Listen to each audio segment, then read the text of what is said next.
guys, I'm Sheen. And I'm Dave. And today we're going to be sharing tips that you're not going to want to miss. And they come from experiences that we've had with long-term travel in our camper as well as short-term travel in our camper. And our tips today are going to include... The first thing that I wanted to talk about was budgeting.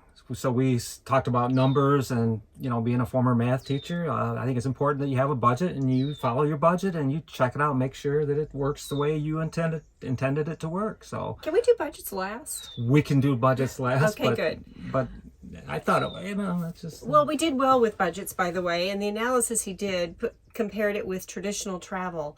And it was pretty eye-opening at what we're able to do on a budget with RV life as opposed to traditional travel. The next thing we're going to be talking about is... We're going to talk about camper life. So versus... travel trailer basically versus van life. And so we had to decide which one was for us. So we're going to be going into what we discovered when we did our research on that. And we're also going to be talking about making your space livable and making it basically a home away from home. So making your small travel trailer or your van, whatever, making it into a home on wheels or on the road. And I think that's something we did really well because we actually had, even across 8-10 weeks of travel, we had room to spare. We did, which was pretty amazing given that you got an 18-foot 3-inch travel trailer, and we were amazed when we first packed up how we had space left over. And then we've learned some things along the way to create even more space. So it's really been pretty eye-opening, some of the things you can do that really creates more space and more elbow room, so to speak, so you're not, stumbling over yourself and, overpacked and can't find what you're looking for. So. Yeah. Then the other thing is, and it kind of ties into the budgets, is our experiences with dispersed camping. And there's really two facets to that. One is finding great spots, but two, living in dispersed camping and the things that go around it. Yeah, and you're not going to miss the dispersed camping because, I'm not a marriage counselor and I don't claim to play one on YouTube, but there were some things that you learn about your spouse and yourself when you do some of this dispersed camping that might... Okay, now are you going to share what you learned about me on this? Yes. You don't want to stay tuned for that. And the other is maximizing our resources. So with dispersed camping, whether you're on the road, in dispersed camping or regular camping, just how to leverage and make sure you've got resources that last throughout the duration of your time. When we started down this journey, we absolutely had no idea really how to get started and what we were doing. Fast forward to today, looking back on it, it's been a great time, and we have not regretted our decision or our purchase. We really had to make a decision. Did we want to go with the van life movement, which we've read so much about and it sounded so easy and so fun, or did we want to go the travel trailer route, which offered another set of flexibility for the four of us? And when I'm talking about the four of us, it's Dave and our two fur children, Gina and Kaylin. But the criteria had to fall under and meet these three things. It needed to be cozy, comfortable, and complete. So what was our criteria? Let's show you. Are you enjoying this camping life? This is what comfortable, cozy, and complete looks like. You ready to get up? Another view of what cozy, comfortable, and complete looks like. As far as cozy, comfortable, and complete, it would not be complete for me if I didn't have my sleep time in the mornings. Sheen is a nature photographer, and nature photographers have to get up and catch the early morning light and the late evening light. That's just the way it is. I've come to accept that. So having a van would mean I'm on the go with my Energizer Bunny wife. Okay, I am leaving our camping area. I am in search of some beautiful golden hour light, and then maybe even some blue hour light. Dave's gonna sit back in the camper, chill out, read a book, hang with the dogs, and we will regroup in just a little bit. So let's see what we can find. I just can't keep up with the Energizer Bunny. I mean, she's up before the crack of dawn and catching the early light and catching the late light. So the summertime's the absolute worst, and that's when we're going to be doing a lot of traveling is our early spring and summer. And I mean, you got sunrise 5:30 in the morning, you got sunset at, you know, depending on where you are in the country, it could be 10 o'clock at night. By the time you wind down, you're looking at a small window of time of sleep, and I value sleep a little bit more than my Energizer Bunny does. So that made it a perfect fit for me. The van would have been okay for shorter trips, but for a long, drawn-out trip, no chance. I was going to be happy for a long term. Something that was really important to me was feeling like I was walking into a home. When I thought of the van life movement, after thinking about it for an extended period of time, Dave and I are on the road. We travel from Michigan all the way out west. We go to Florida, we go out east. And that much time in a vehicle and then turning around, walking back, having your dinner, having your sleeping time and your family time all in the same unit just didn't sound as appealing as getting out, walking the fur kids, taking a breather, and then walking into a different unit. I really wanted to feel like I was walking into a home. Hi there, now I'm coming to you from the bathroom, and we're going to talk about basic math, number 1 and number 2. And no, I am not on the toilet, I am sitting on it, however, just to illustrate a point. One is we wanted a bathroom that was cozy, comfortable, and complete. But let's talk about what complete means. We wanted to have a shower. We wanted to have a sink that was separate from the kitchen area, because going to the bathroom and then using the kitchen sink, no, I really just preferred having 2 separate sinks. Also having a full functioning toilet. And I totally understand and respect those that enjoy, I should say enjoy, that's probably not the right operative word here, but who appreciate a cassette toilet and how it operates, and they all operate differently, but I wanted kind of a traditionally functioning toilet. For me personally, it was like pooing in a purse. But what I really wanted overall was something that I could stand up in, my husband could stand up in, we could turn around comfortably, have a nice shower, so we could have space that was very well designed, so that we could have a sink that would fold down, and of course there's a shower curtain that goes all the way around. But having a bathroom that was comfortable, easy to take a shower in, and yes, comfortable to even do your business was a big criteria. A lot of the units that we looked at that were a van, the bed and the table were one and the same. It would really require us to get a much larger van than what we wanted, to have a separate eating area and a separate sleeping area. So that was another criteria that kind of moved us over into the travel trailer. So a big criteria for us was be able to go into dispersed camping, get off the grid a little bit, go in places that's not easy to get into, and this travel trailer we decided on meets that criteria. Look at these wheels. I mean, come on. These are meant to go off-road. I mean, you just know you're comfortable when you're driving with this. Nice high clearance in the back as you got the lift in the rear here. Excellent for going off-road. We've never had a problem getting to places we want to go. We still haven't pushed the boundaries as far as we probably will at some point, but we're taking baby steps, and so far so good. So other part of our criteria for dispersed camping and boondocking is resources. Propane, freshwater tank, black water tank, gray water tank. We have a 12-gallon black water tank. We have a 22-gallon freshwater tank and a 30-gallon gray water tank.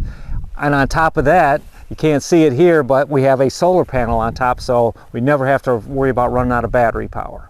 We talked about the criteria that needed to be part of our RV or travel trailer that we ended up with as far as dispersed camping. Now, I want to talk a little bit about some of the specifics that we did and we found that worked for us was taking some baby steps preparing for dispersed camping. We knew all along that the big thing for us was to get out in nature, get away from people. My idea of camping is not being right up on each other. Our idea is just to be out there by ourselves. Some of the things that worked for us was we said, all right, let's go to a regular campground with full hookups, and let's just not hook up and pretend that we're dispersed camping. Now, here we are acting like we're in dispersed camping, and we get to see how much are we consuming of our resources. How long will a tank of propane last us if we're heating, and we have a fridge that runs off of propane as well because it's too much of a drain on our battery. So that was important We knew we'd use more than propane than a lot of people would, because a lot of RVs will use a battery to run their refrigerators. Ours is more efficient off of propane. And then, of course, water. You don't want to run out of fresh water. I mean, come on. I mean, if you want to add stress to a marriage, get low on water and you still got 2 or 3 days out in dispersed camping. Not good. Luckily, I haven't been there and I don't plan to be there. So we tried our system out, got familiar with it in a comfortable environment. So we felt comfortable moving to the next step, which was going to Harvest Host. Harvest Host are, my wife can tell you more about it, but it's basically a one-night stopover that you can stay at. You have no hookups. So we felt real comfortable doing that after playing around with our system. We knew we weren't going to run out of fresh water in one night. I mean, but we just felt real comfortable with our resources. So basically what we would do is we'd stay more than one night at a Harvest Host. We'd stay at one Harvest Host one night, move to the next Harvest Host, and no hookups, and then we could keep extending it, getting more familiar with our systems. And then when we were low on something, then we would go stay at a full service campground or do whatever we needed to continue on.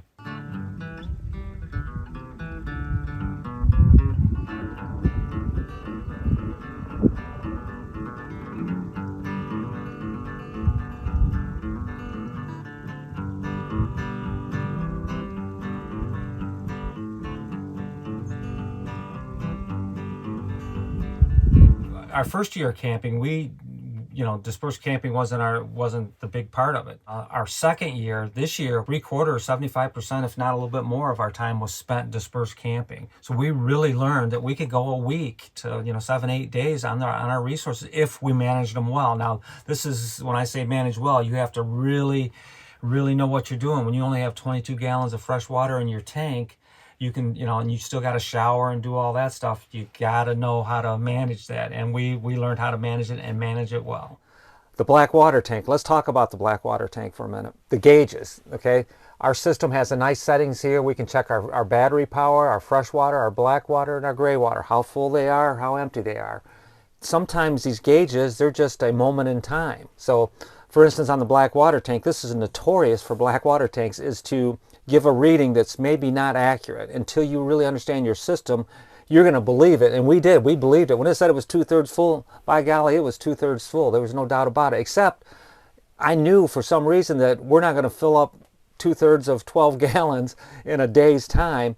And so basically the sensors that they have in there can sometimes, a piece of toilet paper can get stuck on there, whatever. They're very sensitive. And sometimes the readings will say inaccurate things. So we learned about that, and it took me a while to convince Sheen that, you know what, it's not going to be 2/3 after a day or two. And so that was a big learning thing, because she has a true phobia about black water, about toilets in general. And I kid you not, this is very serious, and this is a phobia that she has. So convincing her that we're safe and that we're not about to do something crazy and have stuff spilling over on us is definitely something to practice and be comfortable with. Going for a week, and we did not completely fill up our black water tank in a week, but we did follow some leave no trace principles as it went to peeing in the wilderness. We definitely did all the pooing, sorry for that detail, folks, in the toilet, and then that would help hold more water available for showering and cooking, cleaning, as well as doing the other thing that we need to do when we go into the toilet. Don't you agree with that? I agree strongly both ways. Let's talk water management, specifically when we're taking a shower. And let's face it, when we're out camping, we don't want to smell like we're out camping. So Dave and I have mastered the power shower. What's the power shower? It's very easy. First and foremost, take a wand, do a power spray. I'm going to do a complete demonstration. Take soap, do a power lather. Then we do a power rinse. Sometimes a rinse and repeat is necessary. Also, when we're out, we're hiking, we're out in the wilderness, we're in dusty areas. And if we're really dusty and grimy, it's not uncommon for us to, before we even come back into the camper, we keep 5 1-gallon jugs of water in the Jeep. So we'll use a half a gallon between the two of us, use that to rinse off our arms and our legs So we maximize the fresh water tank in taking a quick power shower. So with regard to propane, what we have are two 5-gallon tanks. One has a gauge, one does not. We actually start by using the propane tank that doesn't have the gauge. So when that one runs out, then we put the one with the gauge on it so we can closely monitor it to make sure that we have enough propane to get us through the duration of our stay. What to look for in a dispersed camping site and where to find your dispersed camping sites. And immediately we went to online sources, but the one thing that we learned very quickly once we went out there and started driving these dispersed camping areas is that the dispersed camping reviews give you locations, but don't just rely on those for those locations. Drive around. So we actually found through Campendium some great sites in Marble Canyon. But the truth was, we drove a half-mile down the road and we actually found better sites than what were talked about on Campendium. So, you know, looking at the resources, looking at the information online serves as a really good guide in finding locations. Secondly, as it relates to using a source like Campendium and others, is take a look at the reviews and when they were done. So if they're talking about the rainy season and it's midsummer, but you're there in March, you really want to look for reviews that are at the same season and time frame as you're looking so you get an idea for what that environment is like. So if people talked about an area feeling unsafe or being rough and to drive down first or to actually get out of your car and walk down there first and check out the site, that was another thing that we did. We actually had some lessons learned that Dave is going to talk about because he mentioned earlier that you got to watch out. So he's going to share what those are. Okay, so let's talk about some marriage counseling tips that I promised you. I hope this is helpful for someone and hope you don't have to learn the hard way like I did, but you need to keep in mind when you're dispersed camping that we look at trying to find a spot as an adult Easter egg hunt. It's out there. There's some great spots to be found, but you gotta go get them. And we went to a place in Marble Canyon out in Arizona, and we got greedy. And part of it was because of, you know, I wasn't understanding my spouse very well. I was just seeing through my lens, and it got us in almost over our head. When you find a good spot or a spot that you're comfortable with, it's okay to go ahead and park. Take that spot because you don't know what you don't know. So we could have kept that spot unhooked and went exploring either on foot or take your Jeep and just go. I mean, we got a high clearance 4-wheel drive. You know, we could have comfortably, stress-free gone and explored. But no, I went from hero to zero because we had this pretty good spot, and I convinced Sheen that, you know, let's keep going. And so we did. And then we get to a point where we can't go any further. I mean, we can if we want to go down this rutted out, very steep. We're not sure. I'm positive we can make it down. I'm just not sure we could ever make it back up. And if I'm a little freaked out, I know what Sheen is thinking. So she's freaked out because now, not only can we not go any further, we're right next to a canyon. And as you're backing up, you got this marble canyon that if you go back too far, you're in the canyon. It's over. She didn't deal with that very well, so I was not the husband of the year at that moment. So anyway, to finish the story, basically, is that she very stressfully navigated us out of there, and I knew she could do it because as we were approaching that area before we even got to the end, I could see there was plenty of room to turn around. Just because I see it and I feel it. As a driver, they're focused on making sure they take the easiest route and that they don't hit a big rock and do something out of the ordinary and end up having a blown tire. So just remember that just because your lens is seeing one thing, your spouse's might be seeing another. My tip of the day. What are you making? I'm cleaning some peppers so we can put them in with our mixture of quinoa, spinach, jalapenos, and whatever else you decide to toss in there at last minute.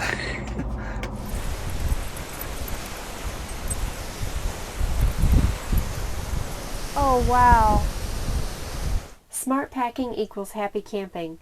We embrace this RV life really for a lifestyle, whether we're working remotely, vacationing, part-time RVing, or full-time RVing. We are doing this to live on the road and the optimal word is living.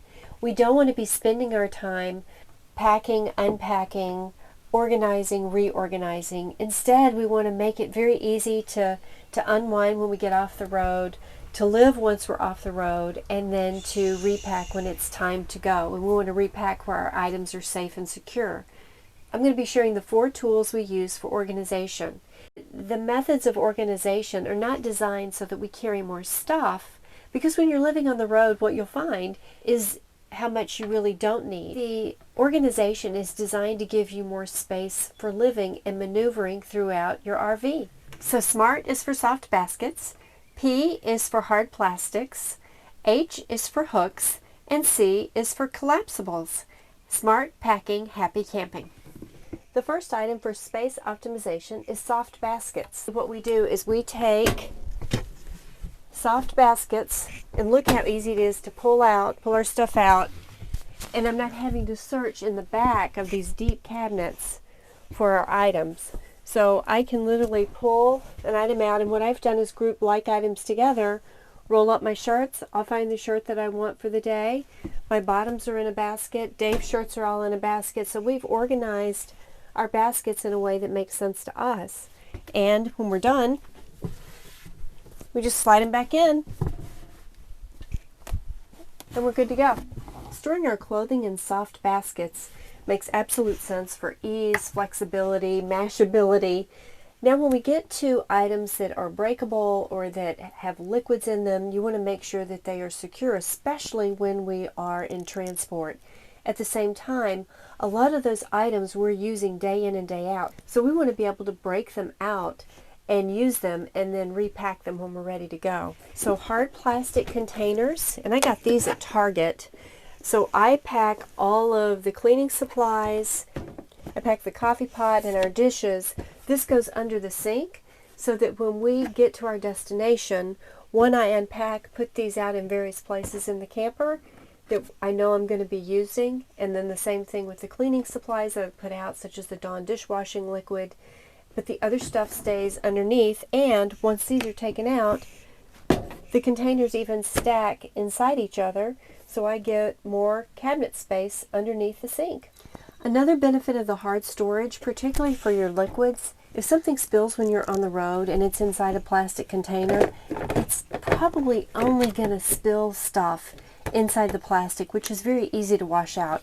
I did have some olive oil spill out once, and all I had to do was rinse out the container. I also use these in varying sizes, particularly in the bathroom. And one of the things I like about using the hard plastic concept for storage like this, one, I get a lot of stuff in there. At the same time, I have open space and open shelves in the bathroom, so that when I do get to a destination such as my contact solution and the soap, I can actually put those out where they're very accessible, and then when we're ready to pack up, it just takes a couple of seconds to put it back in the containers.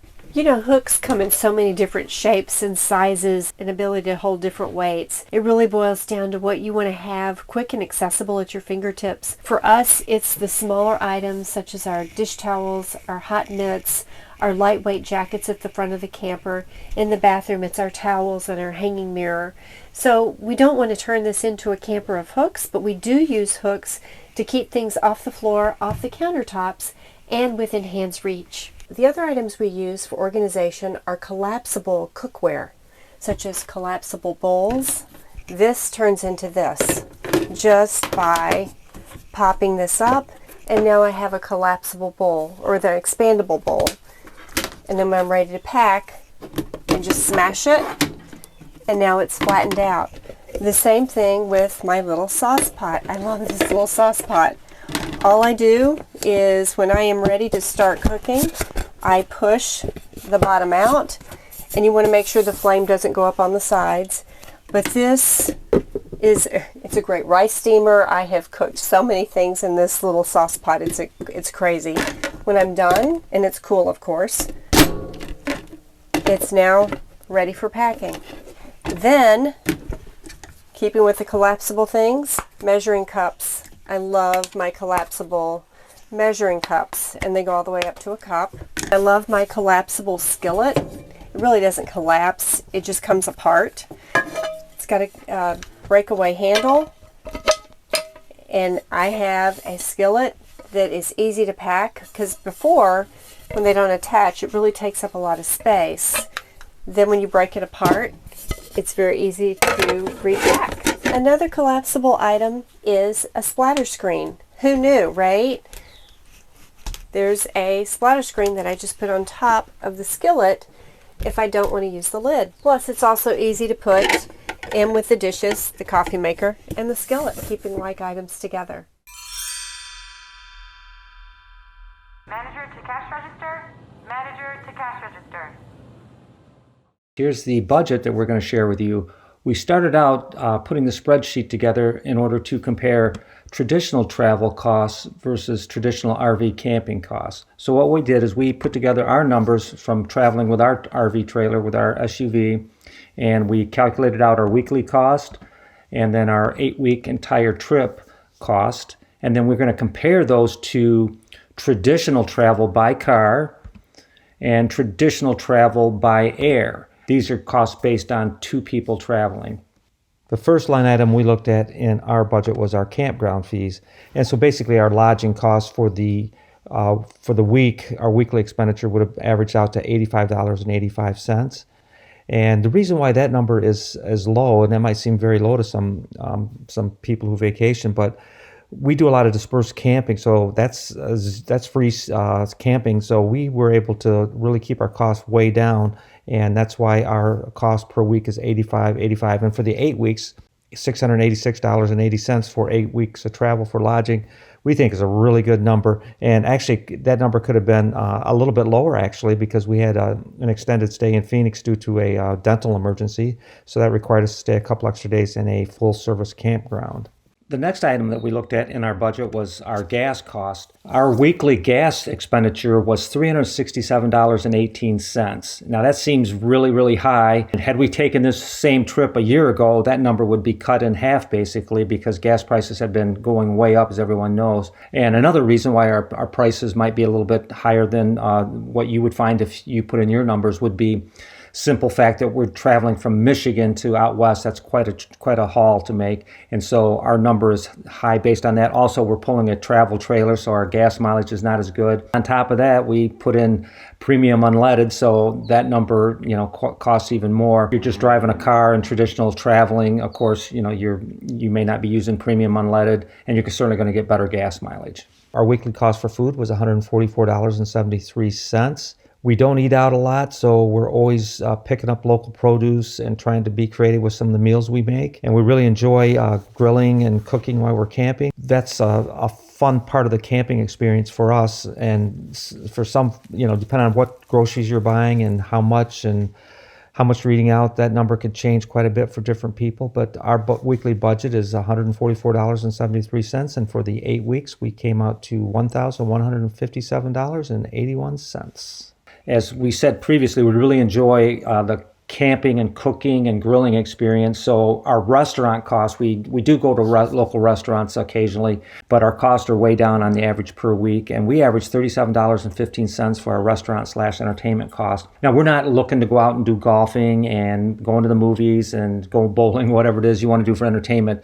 So those costs, our entertainment costs are low, because our entertainment for us is going out and enjoy the natural world as it is and finding great places to hike. RV ownership, the cost of ownership. One thing you don't want to forget when you factor in, if you're really trying to do a detailed budget for your travels, is the RV is not free. Even if it's paid off, there's still maintenance costs, there's insurance costs, etc. So you have to factor those costs in. Sheen, in our next videos, we're going to go into a real deep dive on our spreadsheet and how we set it up and how we came up with a number to determine when's the break-even point for our RV, having paid for itself. But until that time, it costs. We thought it would be neat to, track that and find out how many weeks of travel till we're at that break-even point. So you're not going to want to miss that video. It's a great analysis and some insights that you may not have thought about. Our weekly costs were $585.27 based on how we set ours up. That number certainly could change for other people, and it could have changed for us depending on, you got to do some projections before you come up with that number. Our total cost was $4,682 for cost of ownership of our RV for this 8-week trip that we had. As you can see, compared to traditional travel by car, if you had 2 people traveling, in our case, we saved $304 per week, and that comes out to a total of $2,038 for the 8 weeks on that trip. Pretty good savings for over 8 weeks and weekly as well. Traditional travel by air, we found that we saved just over $1,700 per week, which came out to a total of just under $5,000 for the 8 weeks. Big savings there. Pretty excited to see how much we save, because we normally would travel by air. That's the way we travel quite a bit in the past. So that was pretty eye-opening to see our numbers there. Dave just shared a cost savings analysis of RV ownership versus traditional cost. What we're providing for you in the description below is a link to the spreadsheet so you can perform your own analysis using your own numbers. We hope you found our tips on dispersed camping, resource management, decision criteria, as well as the financial analysis useful. Thanks for watching. Be sure to check for our upcoming video that goes into detail of the cost savings analysis, and we go through how to use the spreadsheet. Have a great day, and please subscribe.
Are you ready?